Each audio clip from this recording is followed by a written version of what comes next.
Well, got this all back together again. Go to start it up, and it cranks and won't start, won't fire. I know I had it running yesterday when I put that fuel line on. I started it up and ran it for, I don't know, 60 seconds, and then shut it off and checked the fuel line for leaks. But today it cranks and won't fire. And all I did was reinstall the computer and air induction system. Mass airflow sensors plugged in. I never moved any wires near the crank sensor. It's up on the crankshaft sprocket down there, and it's plugged in. Let's have a look at data on the engine computer. Well, I checked for codes, and there's no codes in the computer. So we're going to have a look at engine RPM and the cam signal and injector pulse width while it's cranking.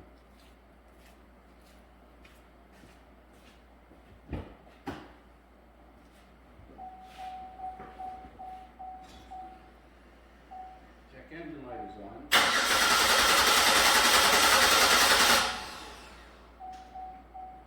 Well, it's pretty obvious that there's no crank signal and no cam signal and no injector pulse width. So all I did was move the computer. I better have a look at the computer wiring. So the way this circuit is designed, it uses a Hall effect sensor on the crankshaft over here and a Hall effect sensor on the camshaft. Both are inputs to the ignition control module, which sits underneath the coil pack. I've checked the fuses. This injector coil fuse number 25 is good in the fuse panel, and the ignition module conditions the cam and crank signals and passes them off to the ECM. I expect we have no spark either, but I'm going to check for spark. I can't see why the ignition module would just fail like that. It doesn't make sense. I never even had a battery charger on it until after it wouldn't start just now. So we're checking the wires at the ignition module, which is right here. And the first wire closest here, the pink wire, is pink and black, is ignition 1 voltage. I've got the key on. You can see that comes from that ignition coil fuse, fuse 25, which was the third one down here, and it's good. But I've got no power there. I got no voltage there. I got the key on, and I got 219 millivolts, 217 millivolts. Now, where does that come from? Connector 110 and C3 at the base of this. I wasn't even working in this area. Connector 110, where's that?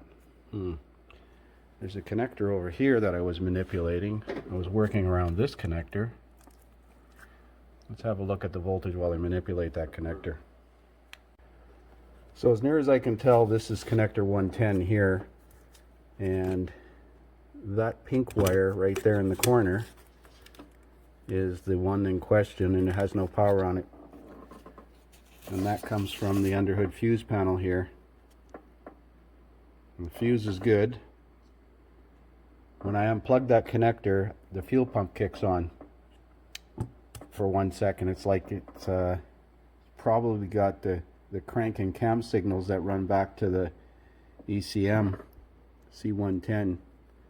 Yes, so unplugging that connector generates a reference pulse, 1 pulse, because I've got the key on. So there's got to be a compromised wire in the harness under this fuse panel or in this harness. Remember, there was a rodent's nest in here, and I'm wondering if they ate some wires here and compromised something. I'm trying to figure out how this is routed. Which one is the source? Maybe this side is the source. That's the pink wire. No, that's not pink. Oh, that's the pink wire. So I got power here. I assumed it was on that side coming from the fuse panel, but it's not. So I got power here, yet I've got no power at the fuse panel. Let me double check. Maybe my back pin isn't reaching in there enough. So here's what I figured out. I do have power to pin P, which is ignition power. I have the 12 volt reference for the cam and crank sensors. This is the 3800 fast start system. So it uses a dual Hall effect on the crankshaft with a 10, 20, 30 degree and an 18 times pulse. I'm going to back pin those two signals on the module. That's pin H and pin G. They're on either side of the bolt. Pin G is furthest away from the pink wire, and pin G is crank signal 1 and pin H is crank signal 2. So I'm going to back pin those two and have a look at them, because I've got no crank signal coming out on this connector here that's conditioned by the module. So if I've got a crank signal going into the module, then the module's failed. That's weird. So it reads a static 6.5 volts on that wire, and I'm on the wire closest to the pin, pink wire, which is H, and that is the crank signal 2. And I've got a relay jumper here so that when I bypass the starter relay, I got the key on. We should see a signal if we have one here. Let's try and do this here. So I definitely have crank signal 1 or 2. Let's move it to the next wire. So now I'm on pin G. Yes, pin G, which is crank signal 1.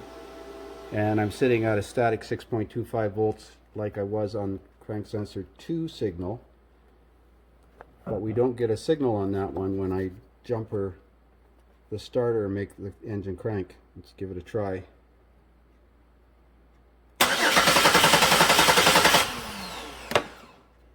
So, this dual Hall effect is responsible for starting the engine. This engine will run without the cam sensor. I know that from experience. The early versions didn't. So it's got a signal from this crank signal 2, so it's got to be a failed crank sensor. It can't be an open wire, otherwise I'd have 0 volts on that wire, unless that voltage comes from the piece or from the module and the Hall effect pulls it down. I had a look at the wires down at the crank sensor. Remember, I pulled the harness, or pulled those, you know, those brake lines are like 6 inches away from the crank sensor. That crank sensor is up between the AC compressor and the harmonic balancer. There's no way I touched those wires. Wow. So you can see it right there. There's the crank sensor right there. Focus on that. It won't focus. So, let me see if I've got one. So that wire could be open on the way there.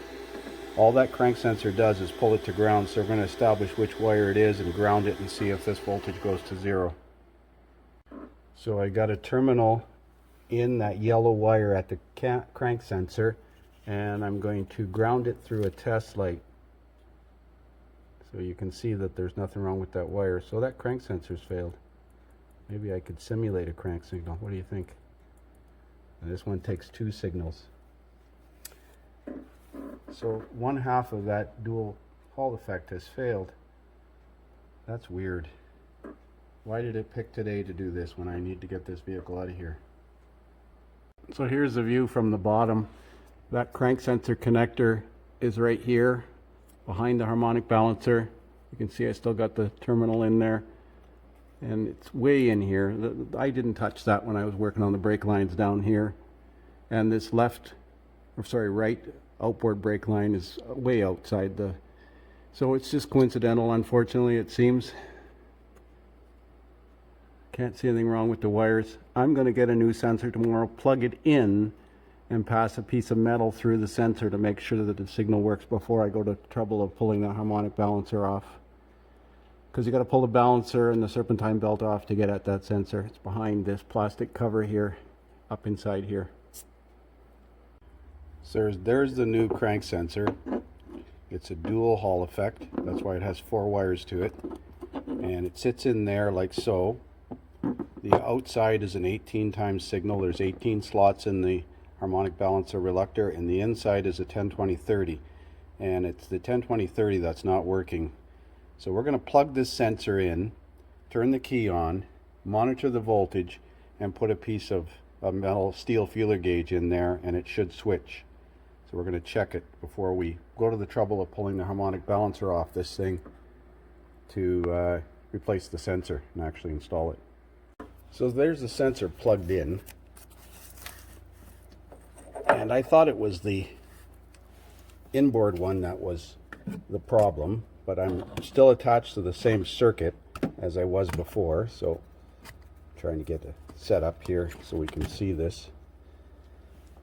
And I'm going to insert a feeler gauge in between the sensor and the Hall effect, and you can see on the meter here, set up and watch this. Right now it's reading 6.54 volts, and if I take that out, it drops to 0. So with no metal in between, it reads 6.5. With no metal in between, it reads 0, and with metal steel reluctor in there, it reads 6.5, and that's on the outer one. So now I'm going to move to the inner one and make sure it's working too.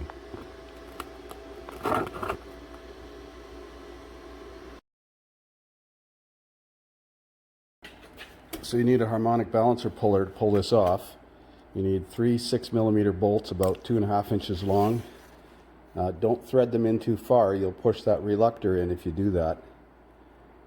And this is the reluctor. This is the 18 times pulse around the outside, and then the 10 degree, 20 degree, 30 degree pulse that syncs the coils.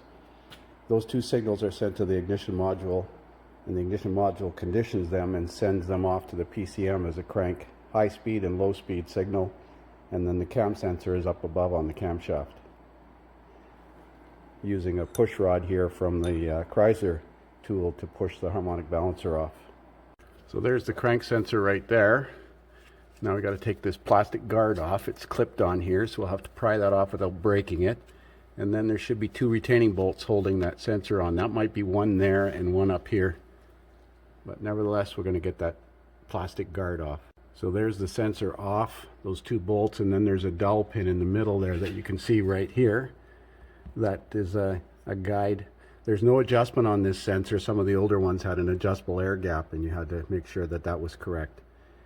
So basically the reassembly is the reverse of the disassembly. So there's the balancer back installed. 111 foot-pounds, then 76 degrees. Thanks, GM. That was very nice of you. 76 degrees is just more than 1 flat. That's 60 degrees, 1 flat. So if you mark that and turned it 1 flat, that'd be 60 degrees. That'd be 120 degrees, so just past 1 flat. So I haven't put the serpentine belt on yet, but I'm going to start it and see if it'll work. I'm teed into the 10, 20, 30 degree signal now. Let's see if it starts.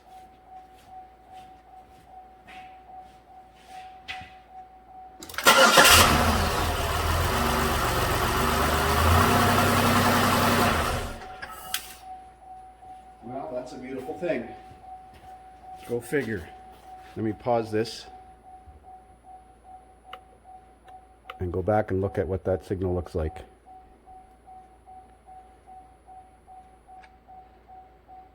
So it was actually missing the 18 times signal, not the 10, 20, 30. But there you go. So you can see 10 degrees, 20 degrees, 30 degrees, and it continuously repeats. And that one's overlaid beside the 18 times signal, so it can determine which coil to fire first. And without that information, there'll be no spark, no crank signal to the ECM. So no crank signal results in no injector pulse and no start condition. So let's put this thing back together and get it the hell out of here.